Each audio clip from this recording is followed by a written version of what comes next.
Call the barangay, kuya. Nakarami na nga ang kupal niya. Alam mo kung sino Ay, gago! Taka na, maganda to. Ano ang latest? Panoorin mo. So, panoorin natin to. Let's go! You may call the barangay, You kuya. want us to do your job. Uy! Intense! Taka na, umpisa pa lang, intense. Panoorin natin. My job. I'm not asking you to do my job. I'm asking you is to protect So us. you want us to protect you. Oh my God.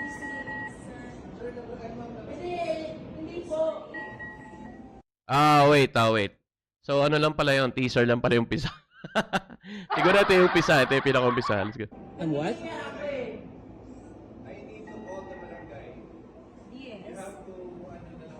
We don't know the guy. We have to step outside? Are you for real? Are you for real? You didn't even stop him. You didn't even stop him. My God. You're on camera. You're on camera. Kitang-kita ka sa camera. Don't... So, ano to? Pumasok sila sa loob ng ng coffee shop na Starbucks, no? Right? And then nandun sila sa loob mismo ng ng production. 'Di ba? worry, ate. Are you the manager here? Are you the manager? Are you the manager, kuya? Are you the Are you manager? the manager? We're the customer. We don't even know the guy. And then you're asking us to step outside. Because of what? Because of what? Yeah, he's attacking us. Yeah, he's attacking us out of nowhere. Then all of a sudden you're gonna ask us to step outside? Yeah, that's why you should have handled that. No, you Oh, and then, you may call the barangay, You want kuya. us to do your job. Ay, gago! Taka na, maganda to. My job, I'm not asking you to do my job. I'm asking you is to protect So us. you want us to protect you. Oh my God. Ay, tangina. Nag-hysteric.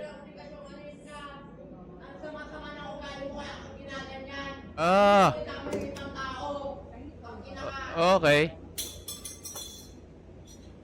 You want us to protect you. Teka lang, no? So, ang suma total pala nito, mga tropa, there's someone attacking them. Wow!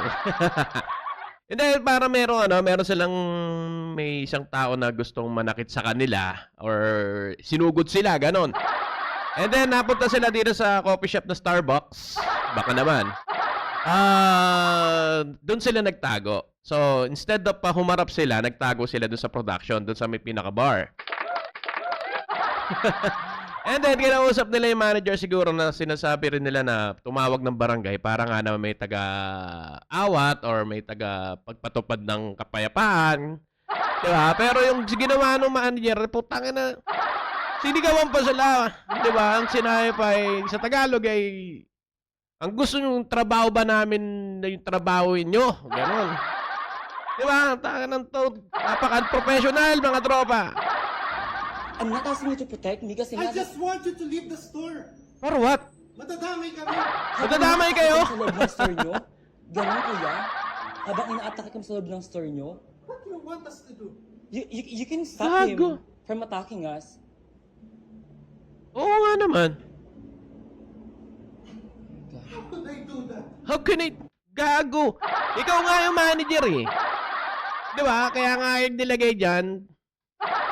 Para para kayo yung mag-maintain ng ng katahimikan sa loob. Di ba? Although kayo, hindi na nga ma-handle ng staff mo eh, kaya nga ikaw siguro tinawag. Pero sasabihan mo yung customer mo, kahit hindi yan bumili, pumasok na sa establishment nyo. Customer nyo na yan, loko-loko. Di ba? Parang iniisip mo pa yung mas iniisip mo pa yung restaurant nyo o yung coffee shop nyo sa ligtasan ng mga customer nyo. Di ba? Anong klaseng manager tong na ganun to? Kuya, pwede mo siyang awatin Ano lang. yung security guard?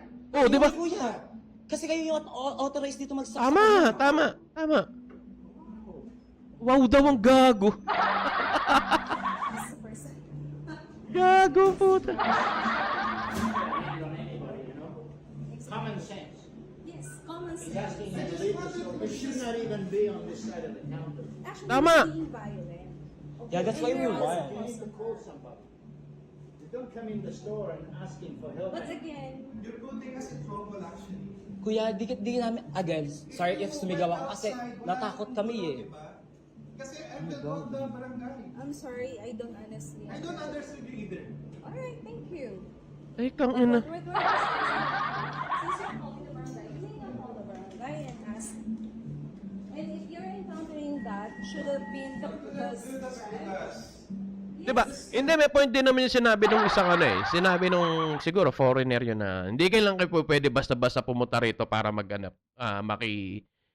maghanap ng tulong. Di ba? Sige, nandun na tayo. Pero yung kapwa Pilipino ka, di ba?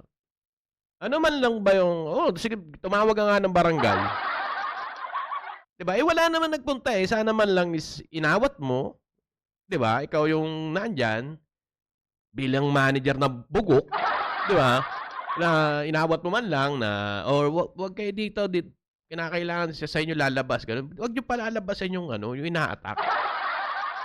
Di ba? Kasabihin na natin na kasama yan sa rules nyo, pero yung ginawa mong behavior, utang ina, napakagrabe ka. Isigawan mo yung mga tao ng ganun-ganun lang. Who the fuck are you, gago? Kaya, Yeah, I ang point understand. namin, hindi kami dapat yung papalabasin kasi kami yung customer eh. Tama. What do you want us You can ask the guy to you. Lumabas kayo kasi nandito na yung customer. Kuya, we're scared. We're scared Tama. to death. Where would it if I were you? I'm shaking, Lalabas no? ako. Me too. Lalabas ako. Gago.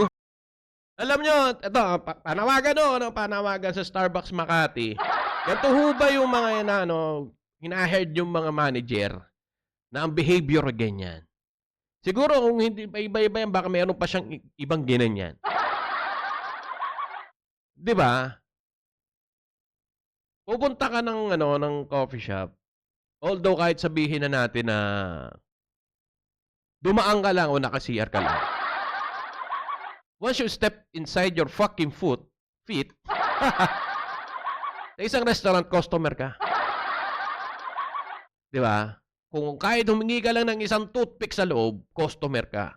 Kahit hindi ka bumali sa loob, customer ka. Wala kang karapatan na tratuhin na ganun yung mga taong yan. At unang-una, tinawag ka as a manager, hindi ka tinawag na as a boy. Diba? Ito ba yung sinasabi nyo dapat ay standard ng ng Pinas kapag mag-ahead ka ng mga mga tao? Diba? Yung mga edukado?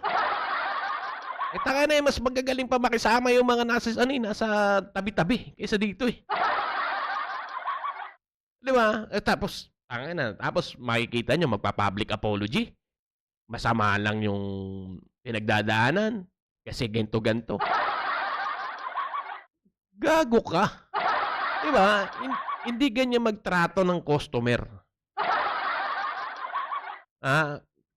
Bahala kayo kung ibabash nyo ako, pero gago yung manager na to. Diba? Call out dito sa Starbucks Makati. Gantong klase ba ang mga manager nyo? Ganyan ba kayo mag-funnel ng manager nyo para i-hire sa ganyan? Ilagay sa ganyang pwesto? Paano kung matanda yung pumasok, di pagtatabuyan mo rin kung di ka ba naman gago? Di ba? Nakakapang-init ng ulo to. Well, ganun ba man, sana maging lesson learned to, na wag nga rin po tayong papasok basta-basta ng establishment just to asking for help. Pero Pilipino tayo eh, di ba? Meron tayong kapwa Pilipino, pag lumapit tayo, tutulungan tayo. Pero wag ho kayo lalapit sa manager na to, kinginan to. Imbis sa tulungan kayo, pagtatabuyan kayo. Diba? So, yun lang mga tropa. Maraming salamat sa pagsama sa akin sa isang issue ng bastos na manager na pinalalabas at pinagtatabuyan yung mga tao. Yan lang na customer. Tangina niyan. So, yun lang mga tropa. Till next time. Salamat sa pagsama ulit. Hindi ka pa followers, please follow my page, Johans TV at facebook.com. Yun lang mga tropa. Stay safe. And think positive lang tayo mga tropa. Good vibes lang lagi, ha? So, yun lang mga tropa. Johans TV. Peace! Kami nang ang kupal na. Alam mo kung sino ang umasta. Mga puta pete, tangin nakaleke. Kumahamong pangabenisin ng Disyembre. Siyempre, mga feeling magaling. Mga tangin ng to, nagpipingisan to. Eh kung lahat kayo pagkukutusan ko. You son of a